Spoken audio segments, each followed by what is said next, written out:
Welcome, ladies and gentlemen, to the inaugural episode of Superintendents Unplugged, In Depth with Davis, the podcast where we'll dive deep into the world of educational leadership. I'm your host, Addison Davis, and I'm thrilled to have you join me as we embark on the inspiring journey together. As a superintendent once myself, I understand the challenges and complexities that come with leading a school district. But what I've come to realize is that there's abundance of amazing work being done by superintendents all across our country. This podcast is a platform to shine a spotlight on their incredible accomplishments and innovative approaches. Each episode will bring you exclusive interviews and superintendents from various districts across our country, both big and small, urban and rural, as they share their personal stories, triumphs, and even their moments of vulnerability. We will explore the strategies they employ to tackle the ever-evolving landscape of education, from fostering equity and inclusivity to embracing technology and preparing students for their future. But this podcast isn't just about showcasing success. It's about fostering a community of educational leaders who can learn from one another, share their experiences, and collectively navigate the complexities of our role. We'll discuss the tough topics as well, the difficult decisions, and the innovative solutions that are transforming education for the better. So while you're an educator, a parent, a student, or simply someone who's passionate about education, this podcast is for you. Superintendents Unplugged is your behind-the-scenes pass to the world of educational leadership, where we uncover the stories that inspire, motivate, and empower every one of us. Get ready to be inspired, challenged, and entertained as we embark on this incredible journey together. I can't wait to introduce you to the remarkable superintendents who are changing the educational landscape one district at a time. Welcome to another episode of Superintendents Unplugged, In Depth with Davis. I'm your host, Addison Davis. Today I have two special guests for Willamette ESD. Here from Oregon, we have Kari and we have Colleen. Thank you so very much for being here today. Really appreciate it. Thank you for having us. Awesome. Live from Seattle, Washington at Power School Edge 2024 conference. Welcome. So listen, we just kicked off the general session. How's it been so far? It's been great. It's been a lot of fun and learning new things that are coming out, as well as being able to see faces that we've not seen very often. Yeah, cool. And this is my first time attending, so I've been blown away. I'm like super excited to be here. You know, one thing, Colleen, I have to say this, and Kari as well, when Power School goes out, they show up, right? You can see yes. it. Everywhere they go. It's not only branding, but it's you see that they wrap their arms around their clients and have that customer service we're looking for. So you know, as we transition over the next couple of days here, from the 23rd to the 26th in Seattle, beautiful weather.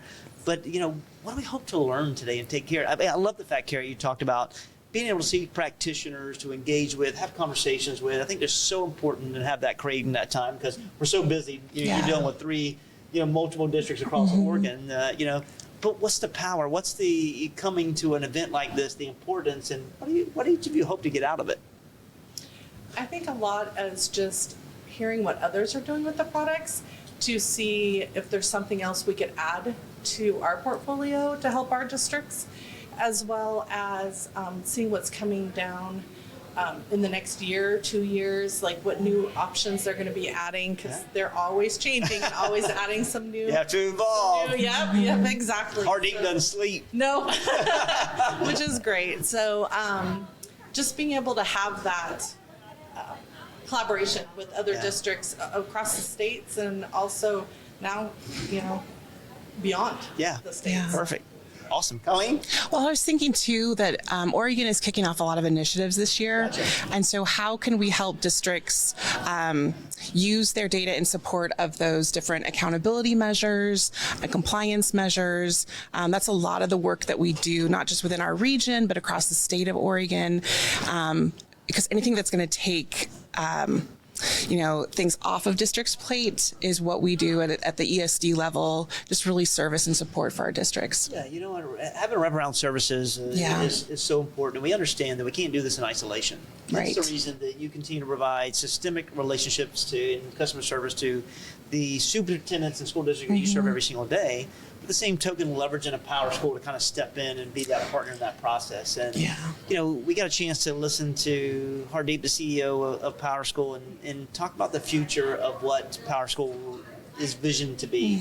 And we come to that personalized learning, using holistic analytics to make informed decisions, but also AI. And I'm going to lean on each of you a little bit to maybe get into that space. And, where do we see Oregon moving with AI? Has it been stagnant? Has it been is it curiosity moments? Or is it, hey, let's go to work and do some cool things for kids and adults? Okay, I'll go first. Well, so it's interesting that you asked that because our agency, Willamette ESD, hosted the first Oregon AI Summit last spring. Say it again. Last what? Last spring. There you go. Yeah. Those who are sitting on the sidelines, Colleen and Kari are reach out to us. We'll share whatever materials that we had. Don't reinvent the wheel. And it was really great to bring folks around the state together and just have a thought partnership about, from the educational side and the tech side, like where do we need to go, what gaps in our own understanding and admitting what we don't know and our like hopes and fears.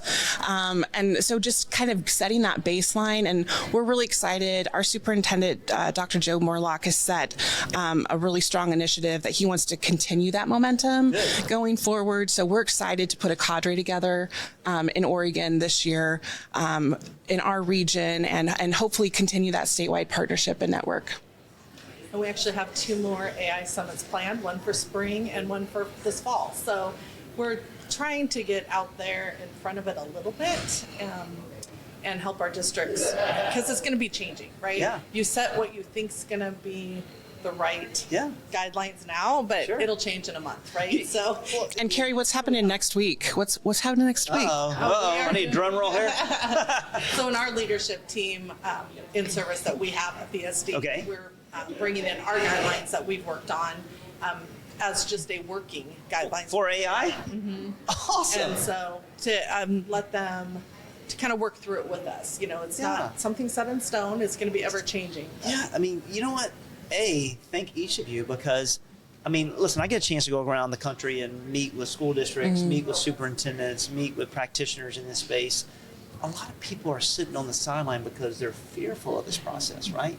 And listen, whether we sit on the sideline or not, it's going to be it's happening, it's being used, it's driving forward, right? And I get it. Listen, we're all determining whether or not we're waiting for the impact of it because it's just new, right? But so many things it can help us accelerate in so many different ways. Help teachers, help students, help leaders, help communities, help businesses. We're using it all over the place. Right. And, so last spring, awesome. Continue to do that. And I think that the more that we embrace, the more that we see individuals such as you being champions for change, the more that we see Power School driving analytics and you leveraging AI for personalization, my buddy, you name it. Yeah. We're going to get better every day with this process. Agreed.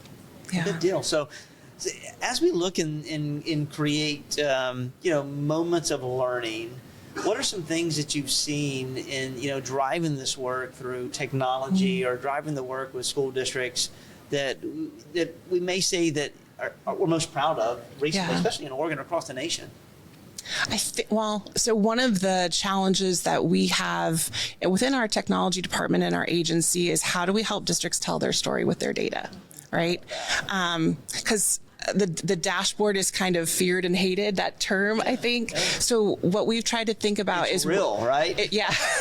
Exactly. How can we rebrand it and talk about like a storyboard, right? Like what analytics do you need to have in front of you to help districts tell their story, not only to their own staff and do like internal reviews, but more importantly to your community and your stakeholders about here's where we're at, here's the impact of the pandemic and what we've in our recovery as well, and where do we need to go going forward. So in Oregon, we have a lot of initiatives and longitudinal performance growth targets that all the districts in our state are focused on, around 5 common metrics. So how can we use the data that's available to them to help them know in real time, instead of autopsy data, right?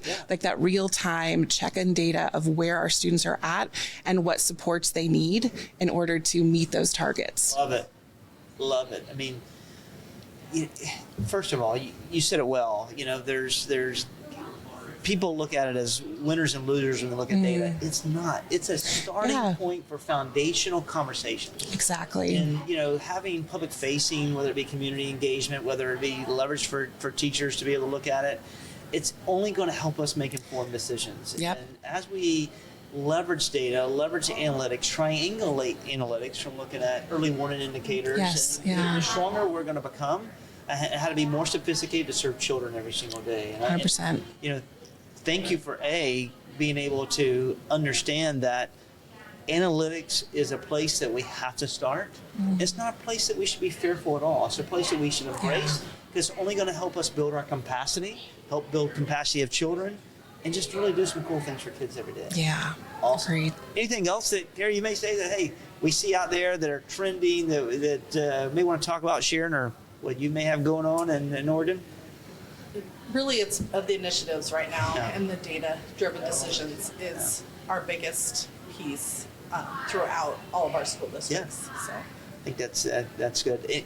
Areas of opportunity that we may see in education. I mean, I know one thing that we struggle with since COVID, and I don't know the kind of the state of Oregon where we are, but in Florida, where I've led for many, many, many years, we've had a hard time with growing a longer, stronger bench of educators and getting these individuals to not only transition it to be, not just be more than a job, but a systemic career. I mean, I've got 25 years in, and I don't know, you don't have to answer it, but 25 years is something like not many people are in that space anymore.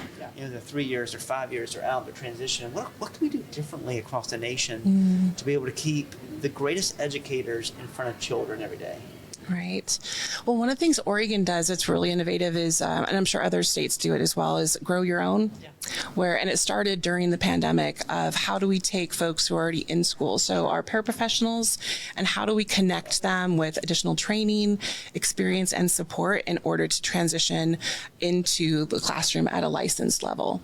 So statewide, we have regional educator networks, RENs, that support that process and support teachers already in the classroom. So it's kind of grassroots. And then we have districts who are also engaging in grow your own activities and initiatives. Smart. And mentorships too. Yeah. That's another big thing a lot of districts are starting to use, giving a new professional, somebody that can mentor them throughout the year to kind of help build those relationships as well as, the experience. Awesome. I mean, two things we talked about. We talked about building capacity, right? Showing that there's someone that can help you navigate from the survival mode to being able to thrive every single day for kids. Then at the same token, being able to let everyone that's already in the infrastructure that wants to be around children have a staircase approach that transition to be able to fill roles as teachers every single day. One thing that we did not hear today was about funding and salary. Salary isn't, we all know that salary should be escalated for teachers, but it's not the end all to keep people in the practitioner. It's culture, it's care, it's well-being, it's support. So as we look at these elements, and both of you talked about them, that just, you have the wraparound services of care, and that just really leans us to be able to do special things for kids every single day. So listen, I know that each of you are on a time crunch. You'd rather go hang out and learn with your friends and your practitioners. We'll come back. You can invite us back. But one thing I've learned today, do not say Willamette wrong. Because let me tell you, if you're in Oregon, you will get a phone call. Today, I hope I avoided any of the little comments in the chat box today. Thank you so very much for being with us today. Thank you. It's our pleasure. Colleen, thank you for what you do for children. Thank you for being in the forefront of AI. Thank you for sponsoring and willing to come and learn and grow with Power School as a champion and a partner in this work. Until next time, I'm your host, Addison Davis, with Superintendents Unplugged, In Depth with Davis.